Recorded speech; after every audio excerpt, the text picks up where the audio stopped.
সোনামণিদের পাঠশালা,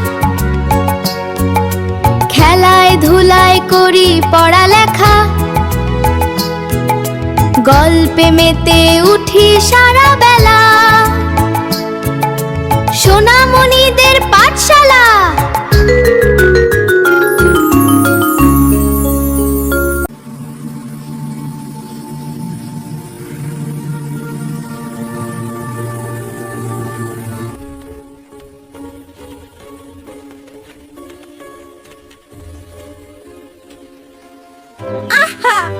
আজকে দিনটা একদম দুষ্টুমির জন্য পারফেক্ট।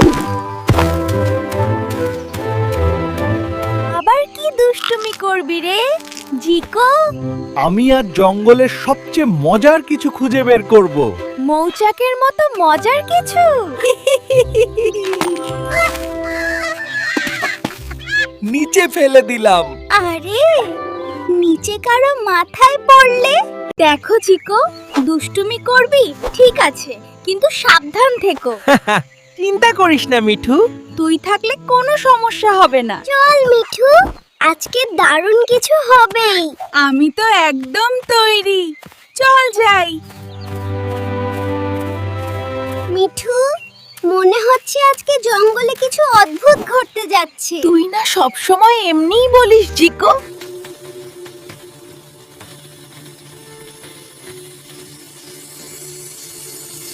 মিঠু, ওই আলোটা কি রে? আগে তো কখনো দেখিনি। এটা সাধারণ আলো না জিকো। মিঠু, আমি একটু কাছে গিয়ে দেখি। ধীরে, খুব ধীরে জিকো। এটা কি জিনিস কে জানে? মিঠু, এটা নড়ছে, আমাদের দেখছে মনে হয়। জিকো, এটা খুব অদ্ভুত। সাবধান, ভয় পেও না, আমি তোমাদের সাহায্য করতে এসেছি। মিঠু, এটা কথা বলছে। জিকো, তোমার প্রথম ইচ্ছে কি? আমি কি সত্যি ইচ্ছে বলতে পারি? আমি একটা ছোট্ট ইচ্ছে বলতে চাই। বলো জিকো, কি ইচ্ছে? হ্যাঁ জিকো, ভয় পেও না, বলো। আমি চাই অনেক অনেক রঙিন বাদাম। এটাই নাকি তোর প্রথম ইচ্ছে জিকো? জিকো, তোমার প্রথম ইচ্ছে পূরণ হচ্ছে। ও, এত রঙিন বাদাম, সত্যি নাকি? দেখো মিঠু, কত সুন্দর বাদাম। জিকো, আমি তো ধরতেই পারছি না। ওই জিকো, এবার তোমার দ্বিতীয় ইচ্ছে বলো। আরেকটা ইচ্ছে? সত্যি? জিকো, আমি ছোট বলে সবাই আমাকে গুরুত্ব দেয় না। আমি চাই আমি যেন বড় হয়ে যাই। জিকো, তুই কি নিশ্চিত? বড় হওয়া মানে কিন্তু অনেক দায়িত্ব। ও, আমার শরীরটা ঝিলমিল করছে।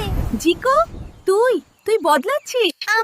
আমি বড় হচ্ছি। তুমি যা চাইছো সেটা ফিরিয়ে নেওয়া সহজ হবে না।